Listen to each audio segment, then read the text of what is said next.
Welcome to This Explainer. Today, we're uncovering the dark side of an element we see, well, pretty much every single day.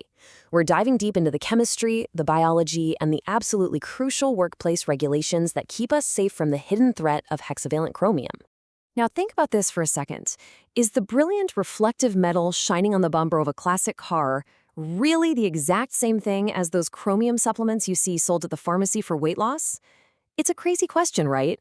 But we're going to dive right into this mystery to figure out how one single element can be both an essential nutrient and a severe, severe hazard. So here's our roadmap for today. First, the two faces of chromium. Second, routes of toxic exposure. Third, journey into the cell. Fourth, acute and chronic symptoms. And finally, OSHA rules and protections. Let's get into it. Section 1, the two faces of chromium. Okay, so there is a truly stark contrast between the different states of chromium. It's a real Jekyll and Hyde situation. On one hand, we have trivalent chromium, or CR3. This is an incredibly stable form found naturally in things like meat, fish, fruits, and veggies. It's widely considered an essential micronutrient, literally the kind of stuff you'd find in your daily vitamins. But then there's the other guy. Hexavalent chromium, or CR6, is a completely different story. It's an unstable, largely man-made carcinogen born from industrial processes. The absolute key takeaway here, hexavalent chromium is up to 100 times more toxic than its trivalent counterpart. 100 times. And just to put the scale of this hazard into perspective, 110 million. That is the number of workers globally who are exposed every single year to welding fumes that frequently contain hexavalent chromium. So yeah, this isn't just some niche chemical footnote. We are talking about a massive global occupational health challenge. Section 2, routes of toxic exposure. So how exactly does this stuff get into the body? Well, there are three primary routes. The absolute biggest one in the workplace is inhalation, breathing in fumes or dust. To give you an idea, in the US alone, over 550,000 welders and more than 1 million construction workers face these airborne hazards every single day when they're handling things like stainless steel, Portland cement, or chrome-coated metals. The second route is dermal contact. Hexavalent chromium is a potent skin sensitizer, and if your skin is already scratched or damaged, it gets in even faster. Finally, there's ingestion. This usually happens from accidentally swallowing contaminated water or food, though honestly, that's a lot less common on the job site. Section 3, journey into the cell. We've all seen this, right? You're trying to log into a website and an annoying captcha test pops up to prove you're not a robot. Well, our cells have their own biological captchas, strict gates that try their hardest to filter out bad molecules. The problem? Hexavalent chromium is a total master of disguise. It literally tricks the biological captcha. And here is exactly how that molecular heist goes down. Step 1. Hexavalent chromium structurally mimics essential nutrients like sulfate and phosphate. Because it looks like the good guys, it just slips right through the cell's anion channels. Easy. Step 2 is where the tragic irony really kicks in.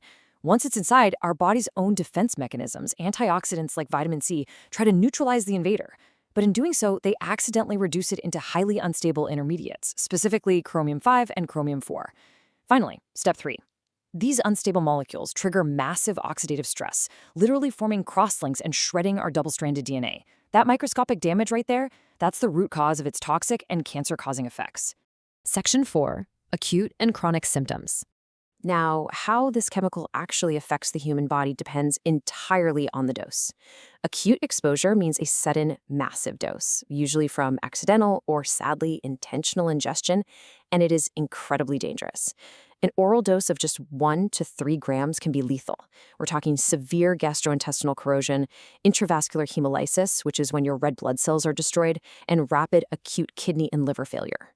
But chronic exposure is what we see much more often in workplaces. Over months and years, inhaling or touching even small amounts leads to severe allergic dermatitis, a devastating deterioration of your nasal passages that can literally cause septum perforation, deep penetrating skin lesions known as Crohn ulcers, and ultimately a heavily increased risk of lung cancer. Section 5, OSHA rules and protections. Before we dig into the specific rules, we have to look at the legal authority that actually protects workers. The Occupational Safety and Health Act of 1970 states its mission is, and I quote, to assure safe and healthful working conditions for working men and women by authorizing enforcement of the standards developed under the Act. This core mandate is exactly what empowers the government to step in and regulate deadly hazards like hexavalent chromium. And because this chemical is used in so many different places, OSHA's oversight has to stretch across vastly different environments. They mandate precise, tailored controls across general industry, massive shipyards, and sprawling construction sites. It's designed to be a totally comprehensive safety net.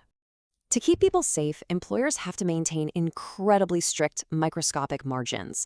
Take a look at these numbers. The permissible exposure limit, or PEL, is set at 5.0 micrograms per cubic meter of air over an 8-hour shift. But the moment the air hits just 2.5 micrograms, which is called the action level, mandatory periodic monitoring and heavy scrutiny automatically kick in. Just for some context, 5 micrograms is practically nothing. It's an invisibly tiny amount of dust, which really proves just how wildly toxic this substance is. So, what actually happens if a workplace crosses that 5 microgram limit? Well, employers are legally required to implement mandatory controls. We're talking heavy-duty engineering controls, like local exhaust ventilation to suck the toxic fumes away right at the source. They have to set up physically demarcated, regulated areas to keep unprotected folks out. They absolutely must provide proper respiratory protection. And crucially, any contaminated gear has to be taken off at work and transported in sealed, impermeable bags. Oh, and here's a huge point. OSHA strictly forbids employers from taking the easy way out by simply rotating workers to a toxic job just to keep individual exposure times down. No way. The hazard itself must be controlled.